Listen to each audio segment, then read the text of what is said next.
Welcome to Listen Up Podcast with your host Natasha Player. This week we are getting up close and personal with choreographer Sita Patel.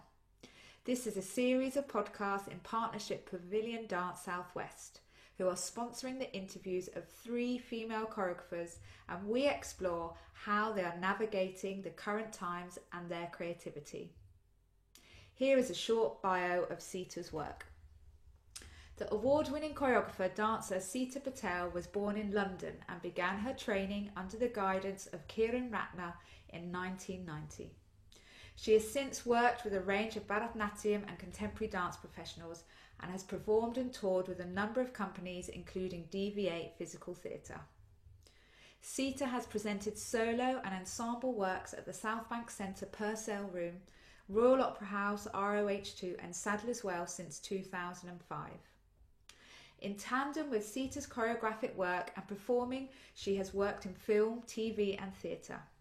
She has produced a multi-winning short dance film, The Art of Defining Me, in 2013, which gained national and international acclaim. She's been a judge, mentor and advisor for the BBC TV Young Dancer competition, and in 2016 choreographed a new play at the Theatre Royal Stratford East called The House of In-Between. Sita has also worked as a choreographic collaborator with the world-renowned contemporary circus company Gandini Juggling for their production Sigma, which premiered at the Edinburgh Fringe in 2017, and subsequently went on to win the Archangel Award, Total Theatre Award and the Asian Art Award. The show has toured nationally and internationally during 2020. We dive into discussing her current acclaimed Bharatanatyam version of the iconic ballet, The Rite of Spring, which toured the UK in 2019 and 2020. Welcome, Sita, to Listen Up Podcast. Hi there, thanks for inviting me. Oh, you're most welcome. It's great to have you on the show.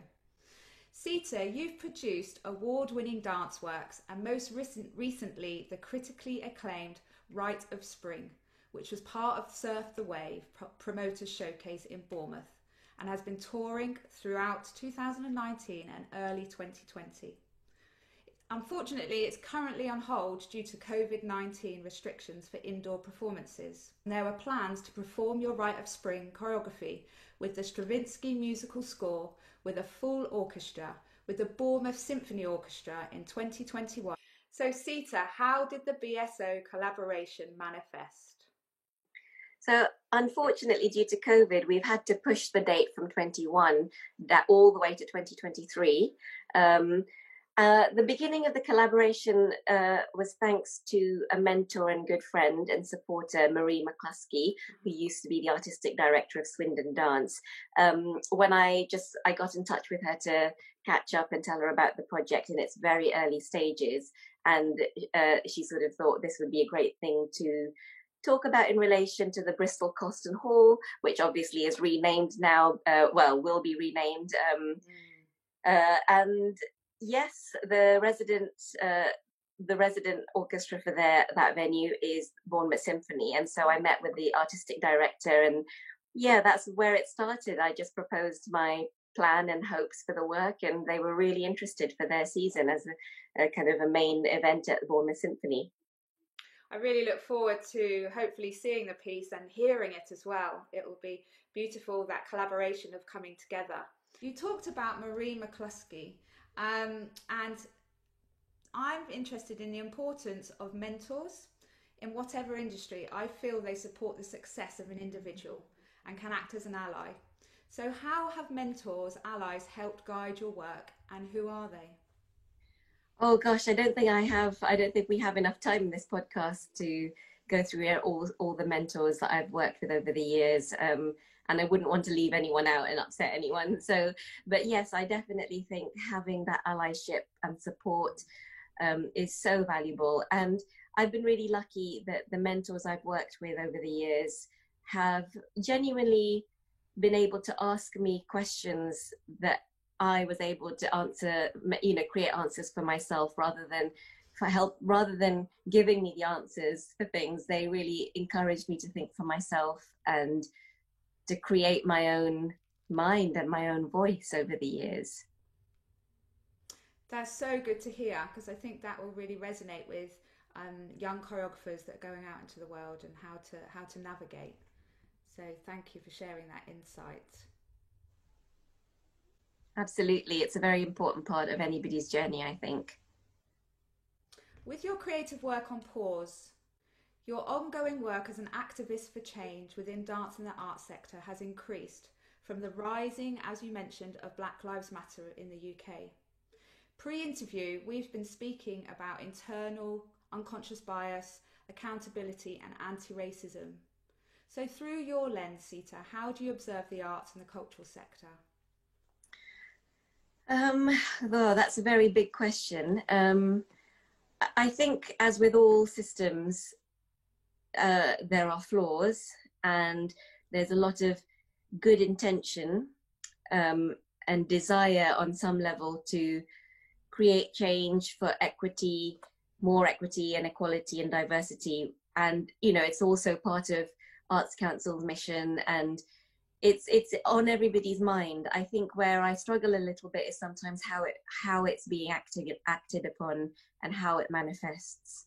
I think it's sometimes the best of intentions and a lot of talking don't really create action, and therefore the change we're seeing is very slow in its progress. I think with the current Black Lives Matter momentum, it's been thrusted upon to the forefront of most people's minds, but it's, again, we are all still trying to find ways to create this change in a meaningful way. And I think there's going to be sort of pitfalls within this. For example, you know, organizations putting the black square up when actually their board or their hiring policies or their actual work on the day-to-day basis does not reflect any sort of equality or diversity. I think there can be the pitfall of thinking you're doing something when really you're not. And also just accountability about how we I suppose assess, but also are aware of how these things are actually working or if they're not, and being able to be dynamic to create those changes if something isn't working. Yeah. Maybe that change of collecting data and things like that as well, you know, the data statistics versus human impact and making it humanistic. Absolutely. I think it's always a bit worrying when people are represented by facts and figures. I think they give a certain picture, but they do take away some of the humanity of the individual experiences, the lived experience. Yeah, exactly. Social media, there's been a campaign to deconstruct, break down the notion that when artists speak up, that artists are stereotyped as awkward. There is a need to have open, honest conversations. What are your thoughts on the notion of awkward artists, Sita? I think it's a terrible shame when artists are labeled or branded as awkward, because it's a form of censorship in itself. Tone policing, calling someone awkward, making them feel afraid to speak out if there's been an injustice or inappropriate behavior or gaslighting or whatever it might be. I think if you create an environment where people who do speak out or whistleblowers are punished or blacklisted or any of those things, you're not really creating an environment in which people will feel comfortable to speak out. And that will be a very slippery slope, I think. And just giving those spaces to be honest and have those conversations, really, those two-way conversations. Absolutely. And I think it's perfectly understandable that defensiveness is maybe the first stop when people are challenged, but we need to move past that very swiftly if we are to genuinely, again, make change, because everybody is flawed, but unless you can scrutinize some of those things, how are we to learn? True. So this leads me to ask the questions on understanding of the nuances of a dance genre that sits outside of the normal education career path routes. What are the routes into South Asian dance as a practice? I mean, I'm sure there's more than one route, but quite a sort of, one of the well-established ones is that you start in a sort of community practice. There are lots of community dance groups around the UK and all around the world, actually, where, it might start off as a once a week class. You might go more than once a week, but it's genuinely constructed in that sort of hobby space, rather than a sort of vocational training space. And then there's a performance you do at a specific stage when you're ready, which is called an arangetram, which is sort of considered as a graduation, but it's changed over the years, I think. And we'd like to, I think, as teachers and as kind of people who support young artists, we like to always say that this isn't the end of your sort of journey. This is just the beginning of your journey, even though it's a sort of culmination of many years of hard work. Unfortunately, what often happens is people sort of drop off at that stage and go and pursue more academic careers, generally speaking, in the South Asian culture anyway. Those people who want to go further, it's difficult because the route into professionalization is difficult when you don't have many companies who would employ dancers with only Bharatanatyam or Kathak or Odissi, only South Asian dance art forms. There are very few companies to catch those dancers, and so you kind of need to, out of necessity, find other ways to grow and build yourself into a freelance artist, find those job opportunities, create those opportunities for yourself, which is what I did. It's not a matter of going to auditions like you would if you're a contemporary or ballet dancer. Those things really don't happen very much. And, in the South Asian sector. So it needs to be a different sort of route. So yeah, there's a lot of great training at a grassroots level, but then again, when it moves forward into a sort of professional place, it becomes harder, I think. Yeah. So what has there are programs like Yuva Gati, which is part of the Centre for Advanced Training. Okay, yes. But again, it does depend on so many factors, both cultural, familial support, society perceptions of being an artist full time in the South Asian sector. There's lots of things that I think are hurdles. They're not insurmountable, but they do make it harder for people to take a professionalization route. Yeah. And so then maybe let's unpack your route, because you're an award-winning choreographer. So it's really interesting that you've been able to stabilize and sustain your successful journey as a choreographer, as a dance practitioner. What was your route then? Is there something that was you could offer as a best practice for other artists and the industry? I'm not sure. Mine was slightly serendipitous, I suppose you could call it. There was luck involved. There was some brave decisions involved in the process. I was like a lot of other people, training just at a local Saturday school for many years, and then taking private classes when I sort of got more serious, working with my first teacher, Kiran. And then I went to university to study medicine, and I was, doing that, and dance was always a passion, but I guess I didn't conceive of what it would even look like to be a full-time dancer. I wasn't in that world. And then I got offered a job in a dance company that was just starting out, Maven Ku Dance, and I took a sabbatical from university to go and participate in his touring company work for that first year. And after the first year, they were going to go into the second year, and I took a second sabbatical, at which point I sort of knew in my heart that I didn't want to go back to university in medicine, that I was going to be a dancer. And during that sort of second year of being in the company, I applied for a small amount of funding to have a solo show created on me, and learned how to do my first Arts Council application very early on for a small amount of money. And it kind of grew from there, learning how to be a freelance artist and understanding that sometimes, I needed to find temp work and that sort of thing, understanding that it wasn't going to necessarily be a lucrative or stable profession. I was always worried when I didn't know where the next work was coming from, but somehow it worked out. And I realized early on, I guess, and it was a desire as well, that I created opportunities for myself So once I understood about the Arts Council system and support from other venues and things, I started to, initially I didn't want to choreograph, so I brought in choreographers to work with me. And then I began my own choreographic projects and collaborations, and it sort of grew from there on and on. And before you realize it, you're sort of 15, 20 years down the line and you have a body of work and, you know, you've traveled the world. And I don't know what advice I have, but I know that I needed to be more resilient and create things for myself because it isn't a system in which the art form I'm trained in necessarily, like I said, there aren't many companies who employ people like me. And so I had to create that, and it was out of necessity, but actually I found it was the right path for me as well. Yeah, you trust the process, isn't it? You know, I think, and sometimes there's the unknown. As you get more and more established, then it becomes much more mapped out.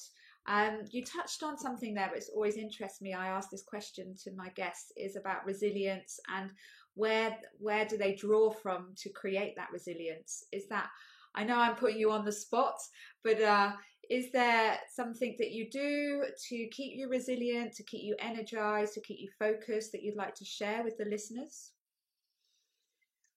I think a lot of it is self-directed. You have to have a lot of self-motivation, and I procrastinate with the best of them. I think sometimes on the surface, when people see me, I feel I must seem very focused and an achiever and all of those things. But I think that's just what people see as the sort of outcome of long hours of procrastination and worry and hard work of writing things and formulating ideas, getting teams together. I have some very close supporters and friends. I now have a producer who is brilliant, Sarah Sheed.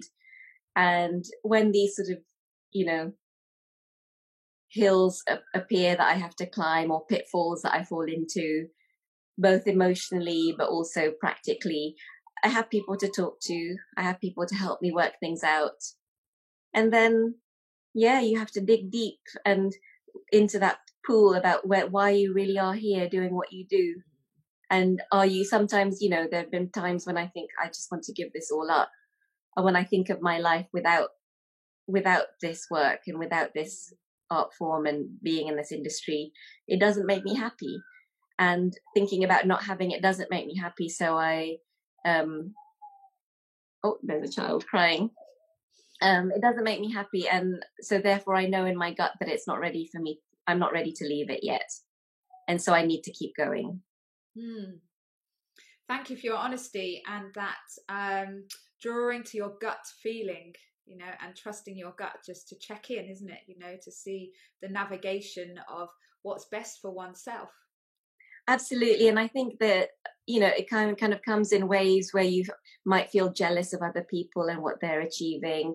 All these things are very normal. You might feel like you're not, if you've had a few rejections, you might feel like nothing ever works out or anything. But actually, it's about reminding yourself of the slightly bigger picture, which sounds obvious, but I think when you're in the day-to-day practice of things, it can get you down. It can hurt you deeply because you care about it deeply. Things that you care about do hurt you. And I think sometimes ambition can get overwhelm you if you really think I must get my work to this venue or this thing, or it must do that. All of that stuff ultimately is superfluous. You have to understand why you're making the work you're making. And that's a constant self-awareness. It's a constant reminding. It doesn't just, you don't have to remember once and then never think of it again. You have to keep reminding yourself. So Sita, going back to your work as an activist, there is a term that is being used quite a lot in the discourse of ethnic diversity, and that term is about anti-Blackness. And I just want to unpack that a little bit with you and find out how, if it does at all, appear in your life and whether it appears in the Asian dance community. It absolutely does. And I absolutely despise the anti-Blackness within the South Asian community. It manifests in different ways, whether it's casteism or colorism. but it's deeply rooted in anti-Blackness. All these are just sort of offshoots of that on some level. And it's a big problem in the South Asian community because from years of just ingrained, I don't know even where it began or why it began. I see it in my own family, my own extended family. I struggle to, communicate with them. I sort of feel a bit estranged because I'm not willing to put up with any of that. And yet there's also very much a patriarchal system. It's very much that you don't speak up to your elders or that kind of thing. And I just don't sit well with that. So I sort of remove myself from that. Little by little, I'm trying to have conversations where I think they will make a difference. For example, with someone like my mother, she grew up in Africa. She was born and raised in Africa. Both my parents were. Okay. Yeah. And they moved to the UK in the 1970s. Mum was a refugee when Idi Amin threw all the Asian people there. Yeah. Yeah. So they have a very specific experience of Black people, which I completely appreciate how, whatever the lived experiences are, but again, they're rooted in very much of ingrained anti-Blackness within the South Asian community. And so to have these conversations and try and explain to my 70-year-old mother, it's not okay to think along these lines. And it's not that she's vocally, anti-Black or anything, but there'll be things that she absorbs as someone that isn't from a very educated background. And, she struggles to understand why some of these things aren't okay because they don't harm anyone or that sort of thing. But I sort of feel like I've had some of these difficult conversations and I will continue to keep having them in the capacity that I can, and try and approach it with some sense of love and understanding. I struggle again also in the South Asian sector because the dance form of Bharatanatyam has a very tumultuous history, and it's not sort of a history that I feel very particularly proud of because it disenfranchised a community of people. It's a big issue in terms of caste discrimination, and the art form is at the moment very much in the hands of the wealthy Indian elite, of which I don't consider myself because I'm not from a wealthy background. I'm from, I suppose, a working class background in many respects. And to see the art form being completely run by an elite Indian set of people at the expense and detriment and voice of others who aren't maybe from that privilege, and dancers who are from the lineage of the original sort of people who used to do that, and they've been disenfranchised in the process of this art form passing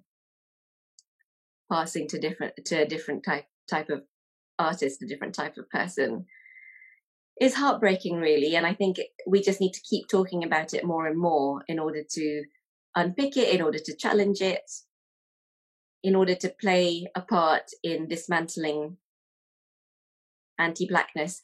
And in these communities, you often find that South Asian communities or East Asian communities in the Western world are considered model minorities. And that's, again, a very dangerous thing to fall into because these model minorities are essentially white adjacent. They aren't about dismantling white supremacy or white supremacist structures or the patriarchy. They prop it up from sort of oblique angle and are used often as wheeled out as saying, look, we have brown people in our organization, but really, are they challenging any of these structures? I think it starts to get much more nuanced than we have been discussing it for a long time. So through these conversations, we can start to look at the complexities of intersectionality, whether that's found within feminism, for example, Black feminism, or social, economic, and racial inequalities. You yourself, as I, can draw from varied backgrounds and lenses to look through. How does intersectionality impact the navigation of your work and the industry, Sita? Thank you. I think intersectionality is a really important aspect that we need to dig deeper into, especially in the arts.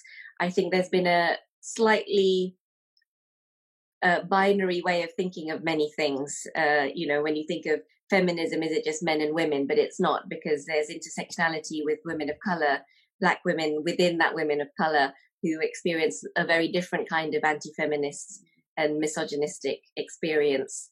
And I think it's like, again, it's not going to serve anybody well to start bundling things up in too much of a binary situation. When you look at intersectionality within the South Asian dance, then you start to really understand some of the issues of how the art form is propagated by quite a lot of wealthy people. Are you representing sort of people who don't have the money to be able to train, or are you supporting them if you don't appreciate that they don't even get a look in sometimes? Are you, I don't know, I mean, it's a big minefield really, but we need to start looking beyond white and non-white, beyond male and female, which is definitely happening. I think there are lots of big conversations happening, but in terms of practicality, you know, are those nuances coming through in decision processes, in what do you call it, in policy, in resource distribution? Is that coming into play? Because I think it really does need to. Otherwise, you're sort of, it's just a giant token gesture, thinking, well, we support brown people, they're all the same. But that's absolutely not true. You know, Priti Patel is a good example. I keep using her when I talk to people. She and I are not the same at all. We have the same surname, we have the same skin tone, but we aren't the same. Our politics are different. And that's a lot to do with intersectionality manifesting in how we behave, how we think, what our ideology is, and, you know, politics are. Yeah, definitely. And I think through having conversations with yourself, or having more people of ethnic diversity around the table, and not just relying on one person and one voice to be able to speak for the many, needs to be addressed. And that just leads me on to discussing then, I think, about the weight of responsibility, Sita. I know that you can draw from different cultural backgrounds or socio-economic backgrounds. You grew up in East London. That adds another layer to your lens of when you're discussing. How is that experience for you? I don't actually feel like I'm a spokesperson in any way for the dance form. I am an individual who practices it, and I have my experience of it. I have my observations of it from through what I see and read and interact with other people and the experiences they go through and communicate. I am, like I said, one tiny drop in a giant ocean. I don't speak for anybody else apart from myself, and I don't have anybody else's lived experience. But I have an inquiring mind, and I have a deep passion to fight injustice and inequality and inequity. So those things combined mean that I guess I feel I want to talk about myself and my art form the way that I experience it, in the way that I feel is most honest, and that I am not just brushing some things under the carpet in order to make a clean, tidy package of who I am and what I do. Thank you. We've talked about young dancers and yourself as a dancer choreographer. Do you have any takeaway advice for early career dancers going into the industry? I think if they've taken that leap to become a professional dancer in the South Asian genre specifically, then that's amazing. Be resilient, be honest, have integrity. I think there are ways and means that will come into a life. They come into everybody's life if they're, you know, in any way, you know, practicing and have talent, which a lot of these dancers do, is that there will be the easy options. There will be the sellout options to progress your career. And for someone like me, that I feel I didn't sell out at any point, and therefore it may have slowed down my trajectory slightly, I definitely feel it good about the fact that I didn't sell out, and that I took a slower and steadier approach so that I could remain honest to myself, to my work, to my thoughts and my voice. Powerful. It's great to share your insights. Do you have any leaving thoughts for the listeners, Sita? I don't know if I have leaving thoughts, but I definitely feel like we should all feel we have the capacity to make change, however tiny or big that might be, to never feel powerless as much as it might feel like we're powerless. Movements like the Black Lives Matter, anti-racism, anti-blackness, all of these things need our attention and support, whether it's through how we vote, whether it's through how we educate our children and people around us, the difficult conversations we have in private or in public. We have the capacity to create change, and we should be empowered to use that. Great. And it's an ongoing cause, it's an ongoing conversation.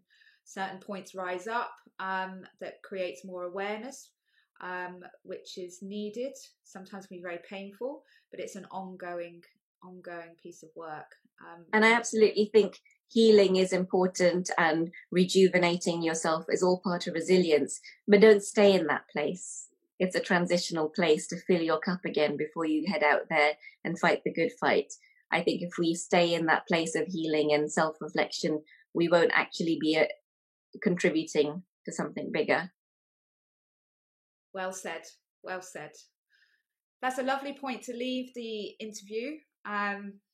Thank you so much, Sita, for taking the time to come on to Listen Up podcast. It's been really insightful, and I hope the listeners go away with some takeaway thoughts and things to digest in the future. Thank you for having me. I hope you've enjoyed getting up close and personal with Sita Patel. This is your host, Natasha Player, for Listen Up podcast. Please sign down below, sign up, subscribe, find out when the next podcast is being launched, and we'd love to hear your comments, just to get some feedback and hear any insights and takeaways that you've been able to gather from our interviews. And I look forward for you tuning in next time. Bye for now.